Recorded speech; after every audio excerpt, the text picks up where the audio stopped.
Voilà, bonjour à tous, amis de Vitamine, heureux de vous retrouver et puis de pouvoir peut-être louer Dieu aussi avec vous, remercier le Seigneur pour sa bonté et sa grâce. La Bible dit que Dieu renouvelle ses bontés chaque matin.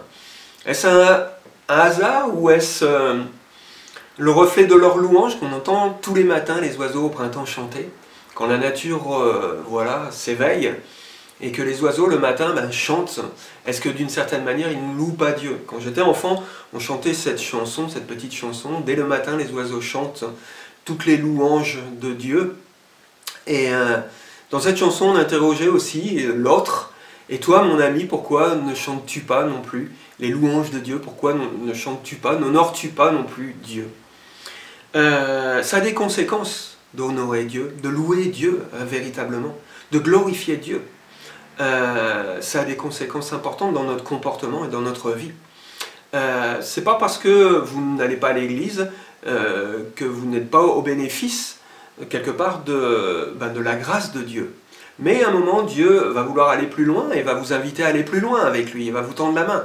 Si vous méprisez Dieu, vous le refusez et que vous ne le reconnaissez pas quelque part dans son invitation, son amour, dans sa venue vers vous et sa grâce, que vous le repoussez, eh bien, la Bible dit que la résistance des stupides les tue.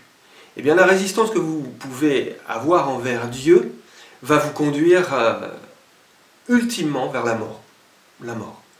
Parce que Dieu, c'est le principe même de la vie. C'est lui qui communique la vie. C'est lui qui vous a donné la vie. C'est lui qui veut enrichir votre vie, qui a été dénaturée par le péché, et la reconstituer, et l'amener tout à nouveau à un état qui glorifiera Dieu, mais qui sera bénéfique aussi pour vous. Donc, ne pas honorer Dieu, ne pas glorifier Dieu, ça nous amène à des conséquences. L'apôtre Paul en parle bien dans l'Épître aux Romains. Voici ce qu'il dit: « Puisqu'ayant connu Dieu, ils ne l'ont point glorifié comme Dieu, et ne lui ont point rendu grâce, mais ils se sont égarés dans leurs pensées, et leur cœur sans intelligence a été plongé dans les ténèbres. Se vantant d'être sages, ils sont devenus fous, et ils ont changé la gloire de Dieu incorruptible en image, représentant l'homme corruptible, des oiseaux, des quadrupèdes et des reptiles. C'est pourquoi Dieu les a livrés à l'impureté selon les convoitises de leur cœur, en sorte qu'ils déshonorent eux-mêmes leur propre corps, eux qui ont changé la vérité de Dieu en mensonge et qui ont adoré et servi la créature au lieu du Créateur qui est béni éternellement. » Ça nous parle de notre relation au Créateur, véritablement, de notre relation au Créateur.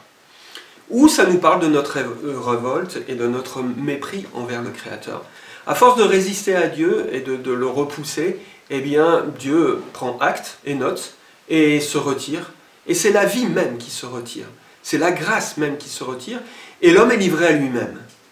Et ça l'amène à des comportements que la Bible relate, que la Bible met en évidence, que ce soit le livre des Proverbes ou même l'apôtre Paul dans ses épîtres, des comportements comme la colère, comme la jalousie, comme les querelles, comme l'insatisfaction profonde, comme l'ivrognerie, comme les excès de table, et comme tout ce à quoi l'homme peut se livrer, comme à l'impudicité, l'impureté, toutes ces choses-là auxquelles l'homme se retrouve livré. Dieu, lui, c'est la conséquence de son mépris envers Dieu, de son refus de la grâce de Dieu, de l'amour de Dieu. Eh bien l'homme se trouve plongé dans ces ténèbres, la Bible dit, comme on vient de le lire, dans ces ténèbres.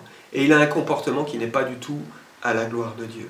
Alors ce matin, je vous invite, si c'était par ignorance que vous vous retrouvez dans cette situation, ou par ignorance que vous avez méprisé Dieu, en n'ayant pas conscience des conséquences, eh bien repentez-vous, revenez à lui tout simplement, et puis demandez-lui pardon, et puis honorez Dieu, glorifiez Dieu, pour son amour, sa grâce, parce que Jésus est venu, il a payé pour nos péchés. Donc nos péchés sont effacés en Jésus-Christ, Dieu a payé notre dette.